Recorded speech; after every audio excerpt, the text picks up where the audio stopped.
Arcadian Vanguard presents the Wrestling News in your daily wrestling newscast for Tuesday, February 14th, 2023. Good morning.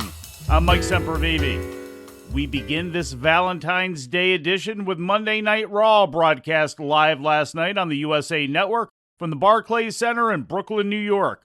The main event of the Elimination Chamber Go-Home episode saw Raw Women's Champion Bianca Belair win a non-title triple threat match against Bayley and Becky Lynch, pinning Bayley to get the victory. One for the chance to protect her title at WrestleMania. And Becky and Bayley will see this as their opportunity to once and for all head back to WrestleMania. And a slam into the KOD. Look at this! The man is down.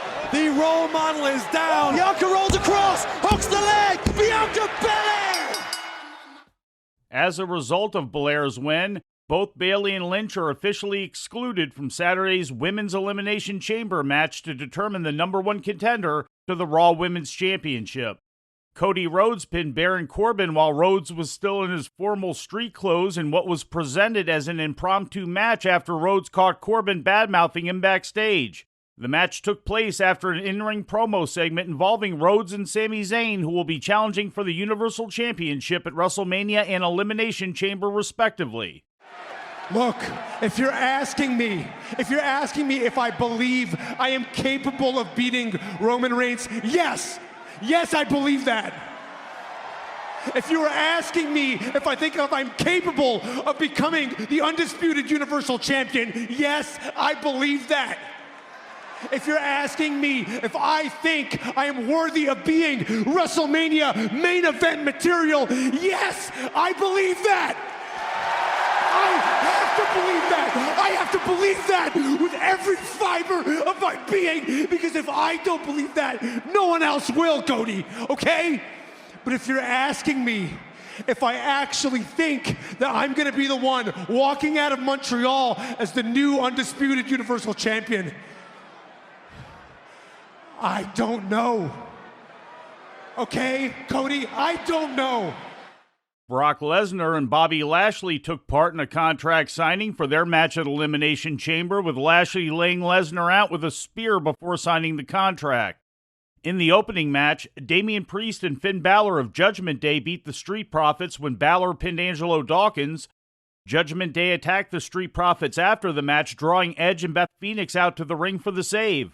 But in the end, Judgment Day ran off Edge and Phoenix when Rhea Ripley of Judgment Day appeared and attacked Phoenix. Seth Rollins was the guest on Miz TV, addressing his recent war of words with Logan Paul before things got physical between Rollins and Miz. U.S. Champion Austin Theory then took advantage of the distraction to hit the ring and take down Rollins. Miz suffered a quick defeat at the hands of Rick Boogs in a match immediately following the segment.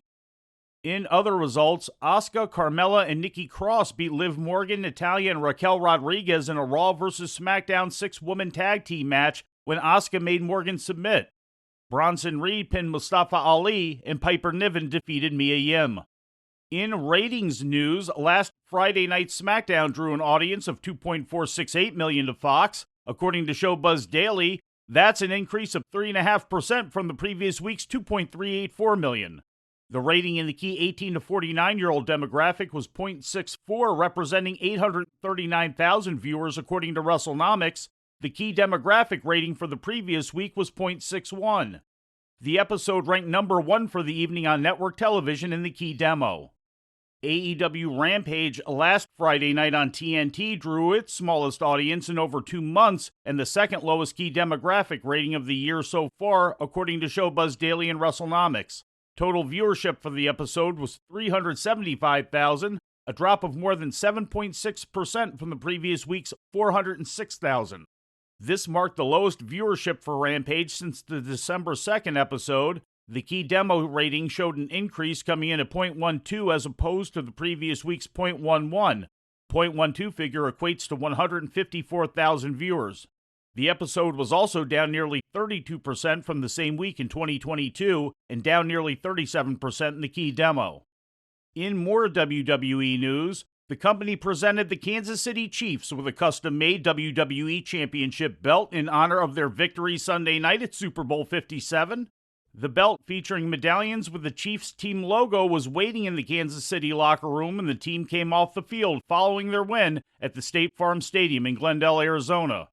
Kansas City quarterback and Super Bowl MVP Patrick Mahomes unveiled the belt and presented it to his teammates and was later photographed with both the belt and the Vince Lombardi NFL Championship trophy. In video game news, WWE 2K23 yesterday revealed the full playable roster for the game, which will be available at the launch of the game on March 17th. The roster features 100 WWE talents past and present, including wrestlers new to the game such as Cody Rhodes, Braun Breaker, Alba Fire, Cora Jade, and Bad Bunny. In addition to popular current Raw, SmackDown, and NXT stars, the game includes such past legends as Hulk Hogan, Bruno Sammartino, Randy Savage, Yokozuna, and Andre the Giant. In ticket sales news, tomorrow night's taping of AEW Dynamite and Rampage from the Sames Auto Arena in Laredo, Texas, still had 1,257 tickets available as of Sunday morning, according to a report from WrestleTix. At the time of the report, 3,196 tickets had been distributed for the taping. The episode will mark AEW's debut in the building. WWE held a SmackDown taping there 18 days ago, which drew approximately 7,000. In convention news, Dragon Gate's Ultimo Dragon and AAA's Negro Casas will face each other in the United States for the first time in nearly 30 years on March 30th as part of WrestleCon at the Globe Theater in Los Angeles 2 days before WrestleMania weekend in that city, according to an official WrestleCon announcement yesterday. The match would also mark Dragon's first in the United States since September 2019. Casas, who recently jumped to AAA from his longtime home of CMLL, hasn't been seen in a U.S. ring in 5 months. The two last faced off on American soil in the main event of a Mexican Wrestling Federation card at LA's Grand Olympic Auditorium in July of 1994, in which Dragon successfully defended the UWA World Middleweight title against Casas.